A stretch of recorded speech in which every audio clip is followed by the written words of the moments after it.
Bonjour à tous, c'est Edjoan et aujourd'hui on se retrouve pour parler du tout nouvel appareil de Sony, l'Alpha 7 IV, donc qui est un peu un événement dans le monde de la photo parce qu'on va dire l'Alpha 7 III c'était un peu le must-have des appareils photo hybrides plein format, c'est celui qui s'est le plus vendu.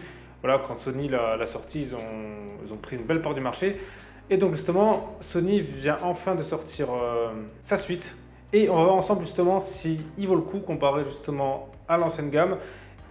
Alors déjà, on va commencer par le prix, parce que pour moi, le prix comme assez important, il est de 2800 € nu et de 3800 € avec objectif, donc avec l'objectif de base, le 28-70. Alors 2800 €, je trouve ça très cher comparé par exemple à l'Alpha 7 III qui coûtait 2300 €, donc ça fait comme 500 € de plus. On va dire même si déjà 2300 € c'est déjà énorme, mais 2800 c'est presque 3000. Et pour moi, ça vise vraiment les gens qui vivent de ça, parce que pour un amateur voilà, qui fait que ça pour le plaisir, à moins d'avoir comme un budget assez conséquent, je trouve que ça fait quand même justement assez cher. À moins que pour tous les possesseurs justement de l'A7 III, qu'ils revendent, et peut-être que justement avec la différence de prix, là ça fera déjà un prix plus abordable. À mon avis, je pense que Sony se sont plus dit ça quand ils ont fixé le prix de cet appareil que voir de nouveaux clients.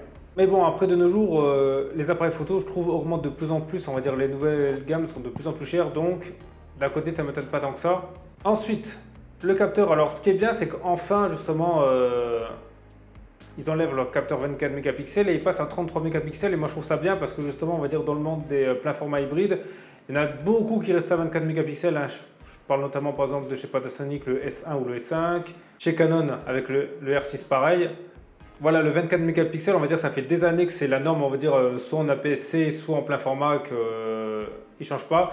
Et là, je trouve ça bien qu'enfin ils augmentent, et peut-être justement ça va pousser les concurrents à faire pareil.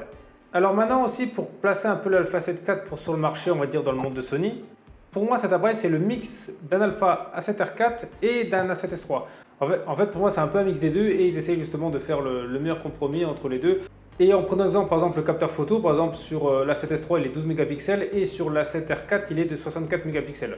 Après, en design, la première nouveauté comparée à la version précédente, c'est enfin un écran rotatif. Donc ça c'est top, c'est-à-dire c'est un écran qu'on peut tourner et puis regarder en face quand on se filme. C'est-à-dire donc ça c'est bien, c'est par exemple pour justement tout ce qui est youtubeur, et pour comme ça tout en filmant on peut regarder si on est dans le cadre.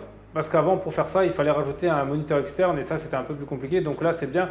Maintenant, c'est à peu près, on va dire, la norme sur tous les appareils photo. Je veux dire, de nos jours, un appareil photo qui n'a pas ça, je pense qu'il se pénalise. Sinon, un peu pour le reste du design, voilà, ça ressemble à la gamme de Sony, ça ressemble à celle de la 7S III, ça ressemble à l'ancienne génération. Voilà, il y a quelques petites différences, par exemple les menus, mais sinon, globalement, ça reste le même appareil. Alors, l'autofocus a été amélioré. Déjà, en point de collimateur, ça passe de 693 à 753, donc ça, je trouve ça vraiment top. Et ensuite, il garde toujours justement la détection des yeux, des humains et des animaux.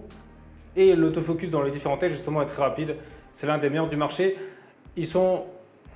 Pour moi, ils sont deuxième juste derrière Canon, qui va en Canon détecte les motos et les voitures.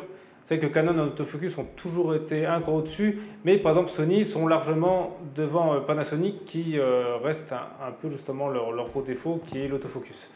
Donc là-dessus, et il est aussi bon aussi en vidéo. Voilà, là-dessus, il n'y aura pas de problème d'autofocus. Même en vidéo, il y a même des réglages justement pour voir qu'est-ce qui va être flou, qu'est-ce qui va être net sur l'écran. Donc ça, en général, on trouve ça plus sur les caméras professionnelles. Donc ça, c'est comme top justement qu'ils intègrent des choses du monde du cinéma dans leurs appareils photo. Ensuite, en rafale, il a 10 images par seconde. Alors certes, certains vont dire que c'est pas beaucoup. Moi, je trouve que ça va, parce qu'il y en a qui sont encore beaucoup moins que ça en haut de gamme. Et on va dire pour ceux qui ont vraiment besoin des appareils photo, qui prennent beaucoup de photos en rafale, et il y a des appareils photo qui sont mieux que ça, qui sont vraiment spécifiques là-dedans. Là justement, c'est un appareil qui essaye de faire un peu tout. Donc pour moi, c'est pas un défaut. Voilà, 10 images par seconde, c'est déjà très bien. Et l'autre chose aussi, c'est la vitesse d'obturation qui reste à 1/8000. Alors certes, la concurrence en général fait mieux, mais pour moi 1/8000 ça suffit largement, parce que c'est très rare qu'on est sur 1/8000, à part peut-être pour des photographies spécifiques. Mais dans ce cas, voilà, prenez un boîtier qui est adapté. Mais je veux dire, même pour le sport, ça suffira. Donc pour moi là-dessus, c'est pas vraiment des défauts, parce que je veux dire, pour tout ce qui est photographie de base, c'est très rare qu'on soit dans des zones comme ça. Donc je sais même pas si ça, à part pour faire des fois des effets avec le soleil, mais sinon c'est assez rare qu'on ait sur une vitesse d'obturation si élevée. Ensuite, maintenant je vais parler de la vidéo, parce que c'est vraiment une grosse partie de ce boîtier. Alors ce boîtier en vidéo, il est fait comme très fort.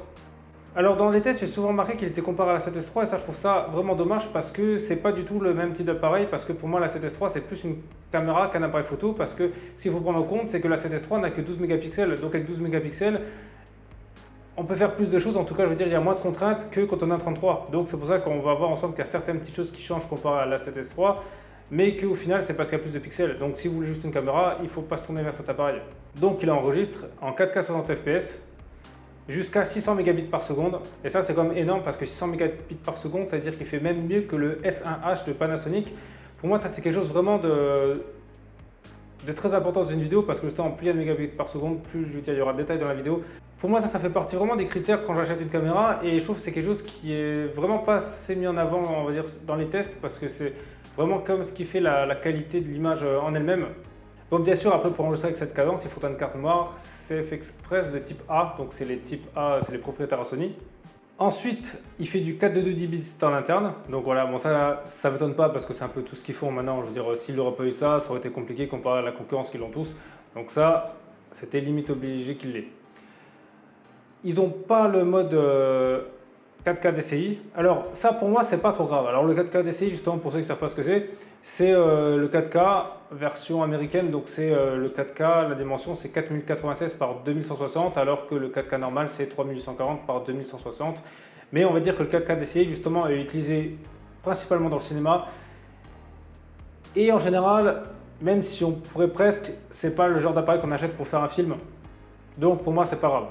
Bon, après, ils ont le S-Log 3 de Sony et leur profil Cineton. Bon, ça, c'est pas non plus quelque chose que je regarde trop parce qu'on va dire le S-Log c'est bien pour retoucher, mais le Cineton en général, pour ceux qui font de la post-production, c'est pas quelque chose qui est vraiment si utile que ça. Pour moi, c'est plus justement important un S-Log ou pouvoir de filmer en RAW quand on fait de la post-prod. L'autre chose aussi qui est bien, c'est qu'ils enregistrent en H265, donc ça, c'est un peu comme la nouvelle norme. Donc, ça aussi, quand vous allez faire de l'export sur en Premiere, ou d'autres logiciels, mettez bien ça parce qu'en général on est souvent habitué à faire du H264.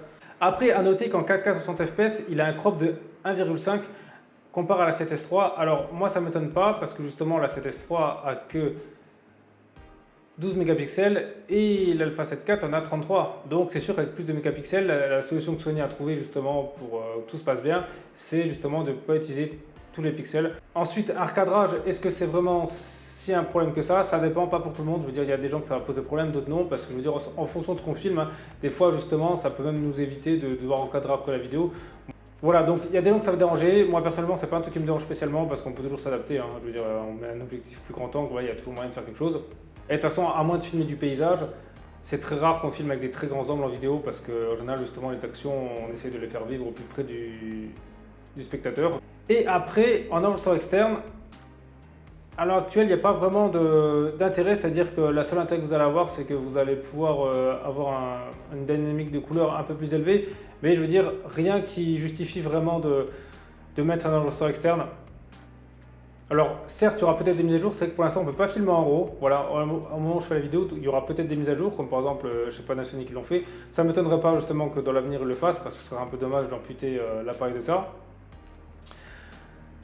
Donc, cet appareil, à qui il est destiné? Alors déjà, à tous ceux qui viennent de la 7 III, c'est sûr que c'est un super appareil. Hein. Je veux dire, là, il sera mis en photo, mis en vidéo. Là, c'est vraiment, en fait, ils ont vraiment tout augmenté. Donc, pour moi, ceux qui viennent de cet appareil, ils sont vraiment pas déçus et ça vaut le coup. Aussi, l'autre chose que j'ai pas parlé, c'est le ralenti. Alors, le ralenti, il va en 100 fps jusqu'en Full HD. Là où la 7S3 va jusqu'en 4K. Et son ralenti déjà en Full HD, déjà très bon, il a déjà plus de 100 mégabits à la seconde, alors que vous prenez par exemple chez Panasonic, je crois que c'est dans les 50, un truc comme ça. Donc c'est quelque chose vraiment déjà de beaucoup mieux. Après, la seule question à se poser, c'est est-ce que l'année prochaine, il n'y en a pas un qui va faire mieux, c'est-à-dire que est-ce que par exemple Canon ne va pas sortir un nouvel appareil photo justement dans la même gamme de prix ou Panasonic, qui fasse beaucoup mieux que celui-là, avec justement une qualité de vidéo encore plus exceptionnelle, ou un capteur photo avec plus de pixels, voilà, ou des autres nouveautés. Parce que cet appareil à l'heure actuelle fait mieux que les autres, mais il est sorti un an après les autres. Donc c'est juste ça la petite inquiétude, savoir est-ce que peut-être dans 1 ou 2 ans, il n'y aura pas un appareil qui va vraiment être au-dessus de celui-là et que Sony va mettre encore peut-être un an à réagir pour pouvoir sortir quelque chose de mieux. Et aussi ce qui est vraiment intéressant, c'est de savoir comment va évoluer Sony, parce que là par exemple en vidéo, ils vont bientôt atteindre leur limite, parce que là ils sont à 600 mégabits par seconde et que leur carte CFS Express type A ont une vitesse d'écriture maximum de 700 mégabits, donc là ils vont bientôt atteindre la limite et justement je suis curieux de savoir comment ils vont faire justement pour pallier à ça. Donc voilà, après justement, vous dites-moi dans les commentaires ce que vous pensez de cet appareil, si par exemple il vous intéresse, si par exemple vous avez d'autres questions, voilà, mettez-le moi dans les commentaires, et si oui ou non vous comptez l'acheter, ou si par exemple justement, ou si justement vous préférez attendre pour voir qu'est-ce que la concurrence va faire, si on va faire un appareil qui sera mieux ou non que celui-là. Et sinon, merci à tous d'avoir regardé cette vidéo, c'était EdgeOne, on se retrouve très vite pour une prochaine vidéo.